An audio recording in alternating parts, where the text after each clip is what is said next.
Hello students, today we will learn about the concept of pH. pH is a measure of the relative amount of hydrogen and hydroxide ion in an aqueous solution. The water molecule will dissociate into hydrogen ion and hydroxide ions.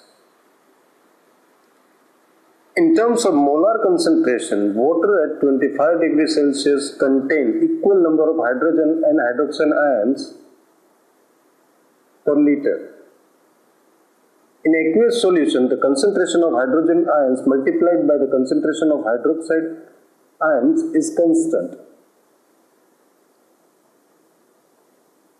That is, HKW equals to H plus and OH minus, where the brackets signify the molar concentration and Kw, that is nothing but the dissociation constant of water. The value of dissociation constant depends on the temperature.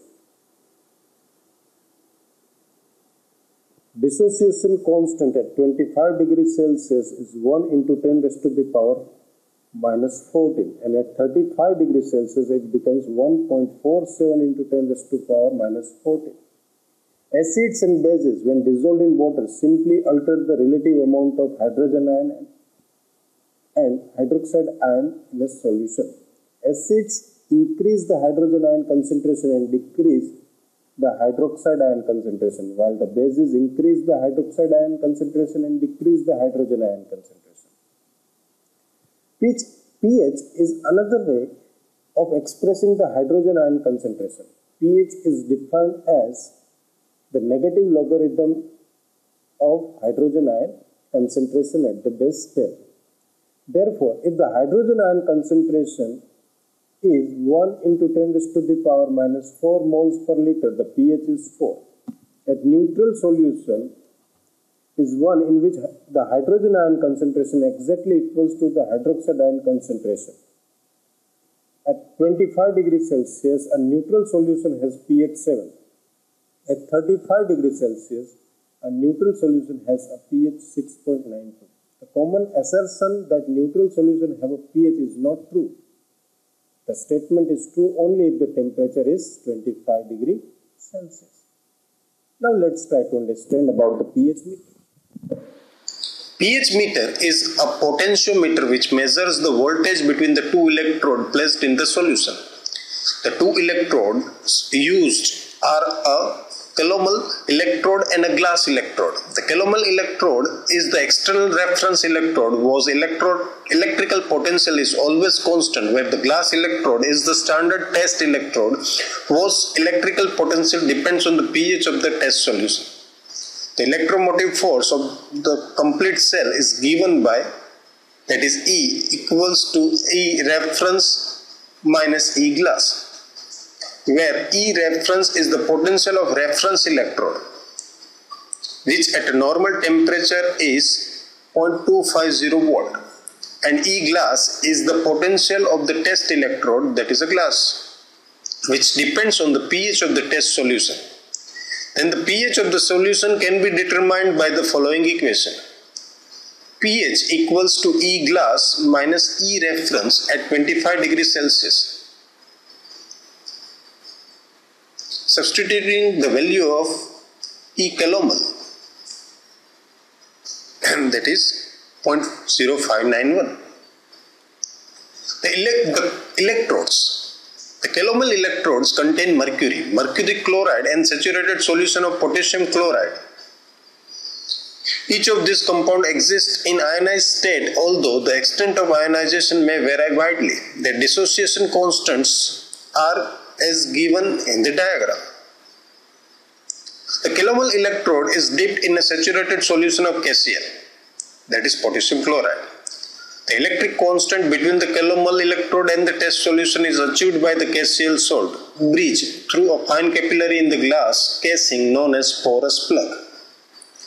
The glass electrode contains a silver, that is silver chloride, and 0.1 molar HCl solution. The dissociation constant are as given in the slide. This electrode is dipped in 0.1 molar HCl solution. The calomel electrode is made up of thick glass that is impermeable to hydrogen ion. Therefore, its potential is independent of the pH. In contrast, in the glass electrode, the tip of the electrode is made of special thin borosilicate glass bulb, which is permeable to hydrogen ion only, but not to the other cation or anion. All these equilibrium reactions are delicately balanced, and when electrodes are connected, the electrons will move from positive electrode to the other. If now the electrode are placed in a solution containing high concentration of hydrogen ions, the calomel electrodes will not respond as it is not permeable to the hydrogen ion. The hydrogen ion pass through the glass membrane and neutralize the electron of the electrodal reaction, and hence electron flow from the calomel or to glass.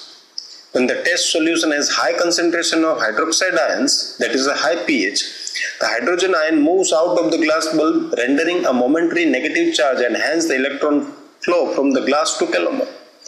Because of this passage of the ions, an electric potential develops across the glass electrode and calomel electrode, which results into the flow of current between the electrodes. The magnitude of this current depends on the concentration of hydrogen ion or hydroxide ions in a test solution.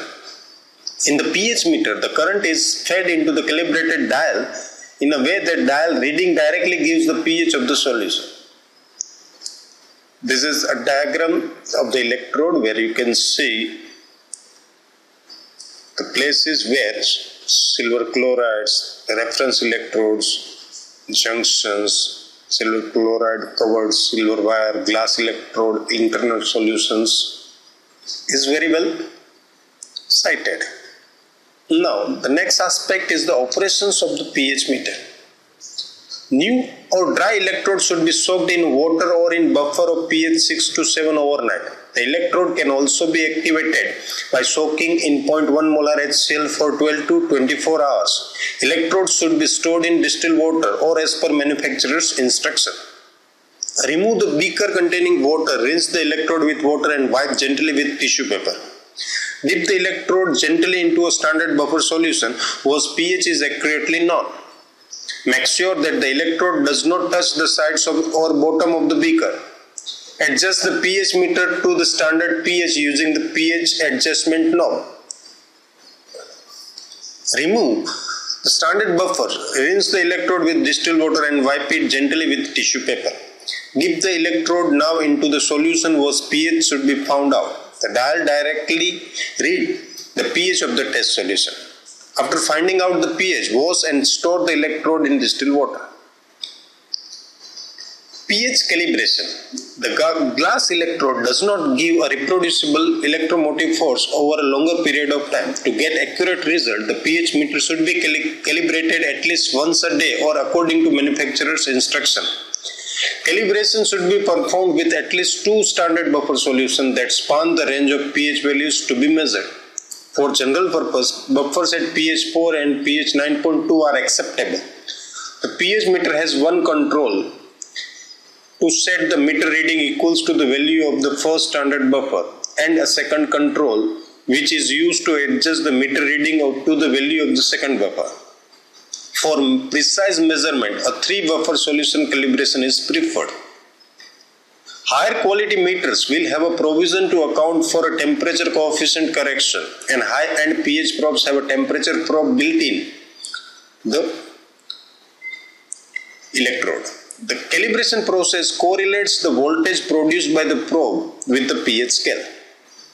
After each single measurement, the probe is rinsed with the distilled water to remove any traces of the solution being measured. Blotted with a scientific wipe to absorb any remaining water which could dilute the sample and thus alter the reading, and then quickly immersed in another solution. Next aspect is buffer solution. A buffer solution that resists a change in pH on addition of either acid or base. They are important for performing biochemical reaction at their optimal rate in vitro. In practice, a buffer solution consists of an aqueous mixture of weak acid and its conjugate base. The conjugate base component would neutralize any hydrogen ion generated during an experiment, while the unionized acid would neutralize any base generated. The Henderson-Hasselbalch equation is of central importance in the preparation of buffer solution. It can be expressed in variety of forms. For a buffer based on a weak acid, it is given as you can see on the screen. This is for weak acids, and this is for the conjugate acid of a weak base. Now, the next criteria is selection of buffer. When selecting a buffer for a particular experimental study, several factors should be taken into account. It should possess adequate buffering capacity in the required pH range. Buffers are effective over a range of 1 pH unit on either side of their pKa value. Select the one with a pKa as near as possible to the required experimental pH and within the range of that value. If the range is outside, there will be too little weak acid or weak base present to maintain an effective buffer capacity. Be chemically inert. The buffer should be chemically inert and not react or bind with biomolecules or other components, particularly for assaying activities of enzyme which require a metal ion for their functioning. Buffer components should be available in high purity and should not contain impurities which may interfere with estimation. Components should be enzymatically, hydrolytically stable and non-toxic. Maintain a pH that is minimally influenced by temperature, ionic composition, concentration or salt effect of the medium. It should not absorb light in the visible or ultraviolet range. This is all about the basics of the pH. These are my references. Thank you very much.